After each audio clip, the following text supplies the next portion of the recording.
And this is Ken Kraetzer for CBSI Services, Talking Business, our interview series, talking with leaders in the field of digital marketing, banking, insurance, customer service, and business education, all to highlight the great work by our team at CBSI. We're based in Harrison, New York, and for over 30 years, we have provided insurance back benefits to the credit card and payments industry. Now, today we have a chance to talk to a gentleman I've known for quite a while, and has just written a book on some of his thoughts on marketing and branding and making a difference. And calling in from the Boston, Massachusetts area is David Radlo. Dave, how are you today? I'm doing great, Ken. Thank you very much for having me on. Well, first, I want to highlight your book. You've got a new book out called Principles of Cartel Disruption, Accelerate and Maximize Performance, and it's got some great insight in that. Maybe just tell our audience a little bit about why you decided to write this book. Well, thank you. Well, everybody wants to have, and where I'm at right now, where I'm helping people grow and helping people after what I did. I'm a 3X entrepreneur, and also working and learning from great people like yourself in the corporate world, both at Chase and Citibank, being able to take some of that learning and say, when you're going through something, wouldn't it be nice to be able to read a chapter and really study up on it? And that's why I wrote the book. So we can really help people innovate, incubate, and accelerate. So you go through a value proposition, you go through funding, you go through people, process, strategy, and sustainability, early stage test markets, how to get your advisors and team, and how to give back, and how to exit. I mean, and it's very clear and straight and to the point. And also, what are you going to do with your time and talents, and making sure that you use them to really sustainably help and for a new and better world. Very good. And maybe tell our audience a little bit about steps in your career. I mean, we met when you were a graduate student at NYU, and I was working at Chase Bank in credit card marketing, and we found a way to get you in the door for an internship, and you learned a lot. And you've gone on, you worked, you helped manage a family business, and then you've been buying and selling companies and developing new products and services, just creating disruption in marketplaces with technology. Tell us a little bit about the steps in your career path, Dave. Okay, thanks, Ken. Obviously it started, and for you to take me through the front door, which I really appreciated, it started with the precursor to $1.2 billion MoneyGram, which was Citicorp Express Money and payment services. And then that ended up shutting down. And then American Express picked up all the top talent. And I had a choice to either go to NYU or go and with American Express that was carrying on for Citicorp. And bottom line is I was delighted to go to NYU, then start studying from you. And to be fair, you and Steve and Dave Hill and your team, it is without a doubt, I've never grown quicker, faster, and made more money in my life than when I did when I was with you, with Credit Life. Well, you were a great intern. It was a lot of fun, and I learned a tremendous amount.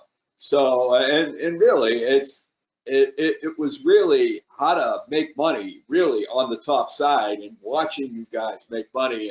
And I'm very, very thankful that I survived that trip from Kearney, Nebraska, where the plane almost went down, and from a call center, the ups and downs of marketing and innovation, right?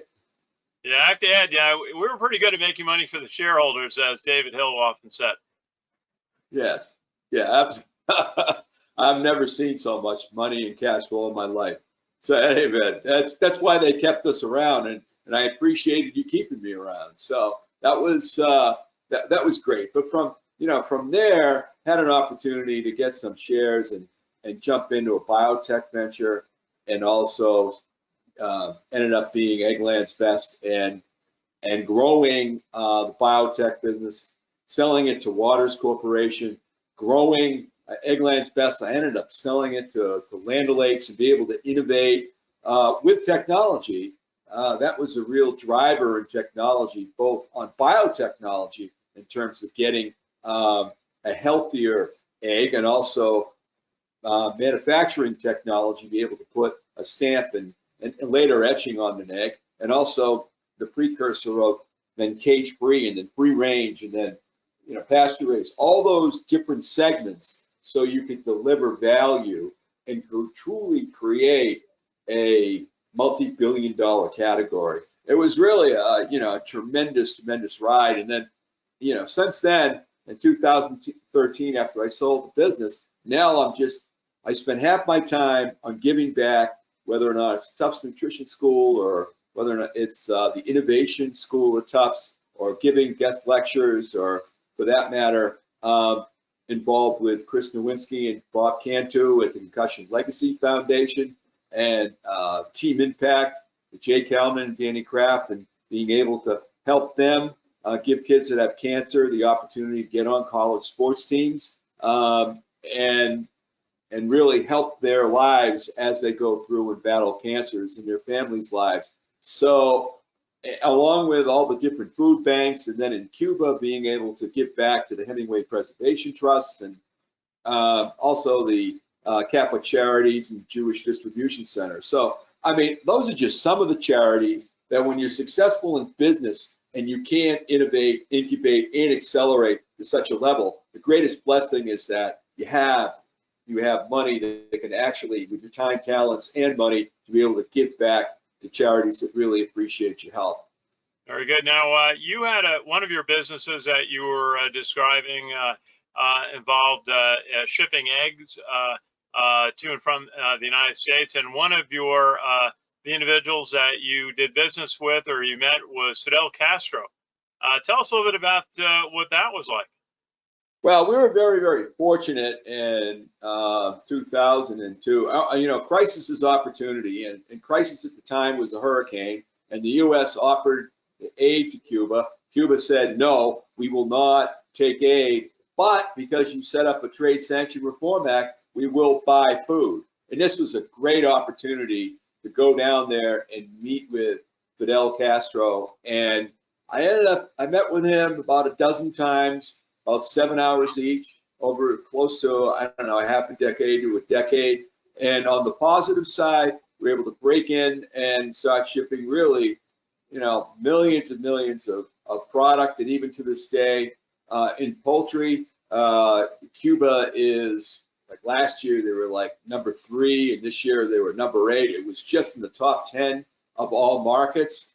And we're selling a lot of grain over there as well. And it was a tremendous opportunity. We'll have to hear more about that. I mean, the stories we hear that there's some, how much poverty that has remained in Cuba, and sure. It's good that there has been opportunities for Americans to visit and spend money there, and hopefully that after the pandemic will be reestablished, because I think there's a lot of people want to visit and again, trade and one-to-one.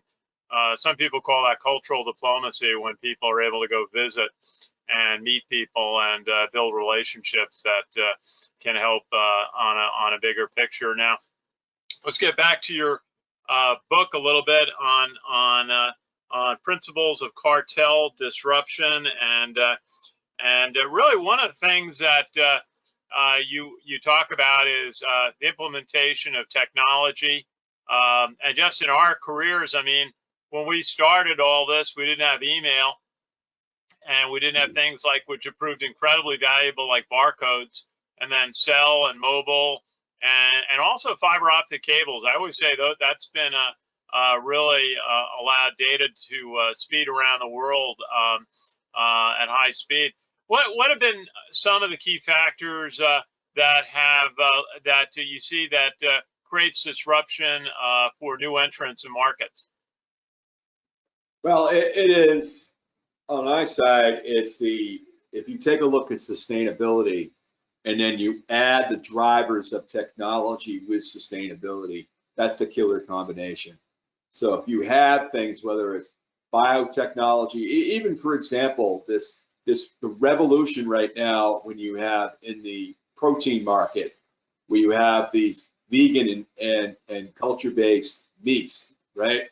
That was nothing, absolutely nothing, 10 years ago or 5 years ago, really. And now President Cargill says that there's going to be a tipping point in 5 years, and that it's going to change as they improve the taste and then the quality and also the nutrition elements. And as you have Bill Gates argue for starting to tax carbon equivalent emissions to level the playing field, in his words, not mine.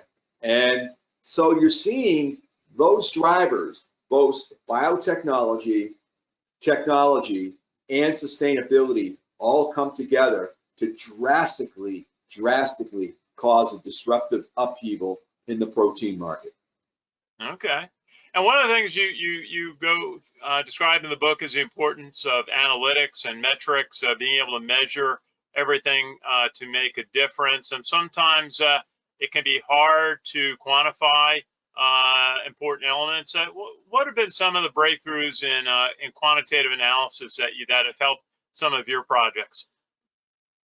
The idea number one is that to simplify this thing, and so you have a quantitative number. That's why on my davidradlo.com I have a free assessment, so people can within 20 minutes get a quantitative assessment as to where they stand, both themselves and their organization, and where they need to improve. So there are breakthroughs of being able to measure, but the number one breakthrough is people willing to be measured, willing to have that metric analysis so they can have improved results. Your attitude, skills, and knowledge plus goals will lead to a positive behavior change that will improve results. And it starts with being able to be measured and quantitatively improves your level of improvement. Absolutely. Another area you talk about in your book is operational excellence, and sometimes we hear that described as flawless service delivery, really testing things out so that the customer gets a very positive experience in using a product or service. And what have been some of the keys for you in being able to deliver flawless operational performance for your businesses? It goes back to, we had this conversation, I think, at Chase, where I had Professor Deming and his quality analysis, and I used to come off of NYU and talk to you about this. But the bottom line is that you've got to decide whether or not it's zero defects or no zero defects. And then from there, obviously, if there's a hard pump, you need zero defects. But let's say credit card processing, right? In the processing room and processing bills, you can have a few mistakes there. It's not gonna stress the workforce if you have a little bit of that. So you go in and you do a process improvement and exercise, and you take a look at where the waste is, and you can do a waste walk, and you can grab the team together, and you can grab the key champions from management, whether it's managing level, director level, as well as the chief operating officer, and sit down and say, where is there possibly waste? And you start taking a look at it, and you start seeing where can we laying out our processes and the way we handle things, and can we do it better? Can you bring the engineering group in here? Maybe we can do it faster.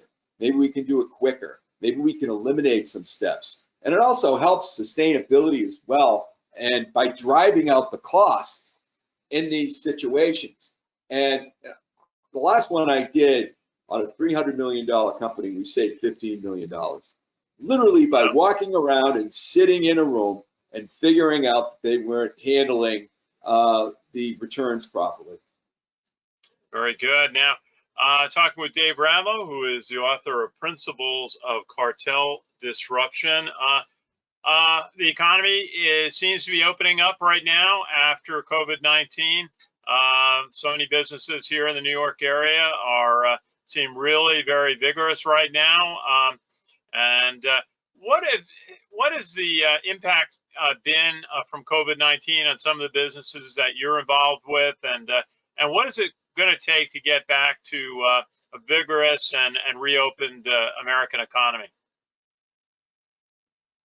Well, there has been challenges along COVID-19. Some of them have been profitable challenges. If you've got a consumer-based business and you're selling goods to a retail or a quick service restaurants, you've had one bang-up year. If you're involved in white tablecloth or servicing white tablecloths, not so much. And then I'm working with one chain in Northern New York right now, and what they do is just a small chain. They're the bar and grill type, and they can't get people to work.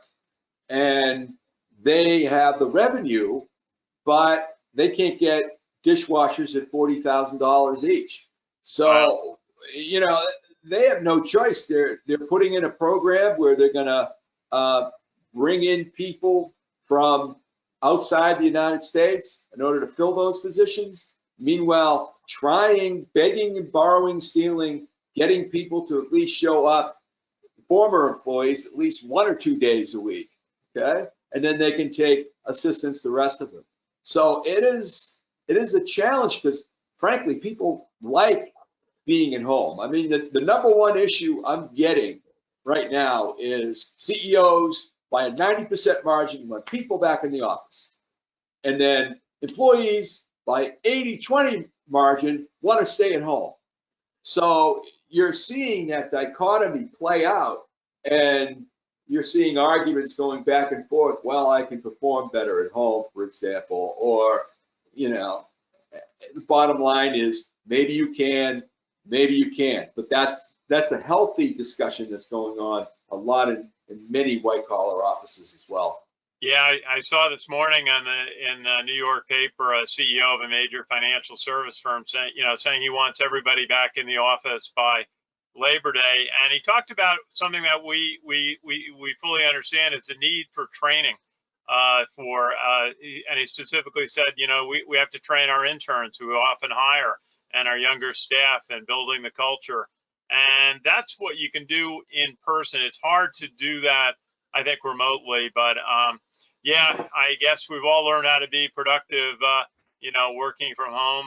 But I miss all my colleagues back at CBSI, just being able to say hello to them every morning and seeing how their day's going and how their families and children are doing. And that important part of team building that you can do in person. Dave Radlo, tell us again the service that you're providing for companies. I know if they go to your website, davidradlo.com, they'll find out more, but what does that offer again that you have to take a look at how companies are operating? Well, the bottom line is you can go visit davidradlo.com, and then I've got a podcast, Sustainable Leader and Disruptive Growth. And, I'm a CEO, I'm a trusted advisor, I'm a growth coach, an exit coach. And bottom line is that I'm there in order to help with growth and help to exit. And that is my specialty. And that's what I've done. And that's why we have this book. That's why we have the podcast. And that's why we have a second book, is to simplify things so you perform better. Absolutely. And again, here is the book, Principles of Cartel Disruption by David Radlo. And David, maybe a final thought. You are on the boards of a number of important charity organizations doing some great work in healthcare and other educational elements. Just take us through some of the groups that you're involved with. Okay, thanks, Ken.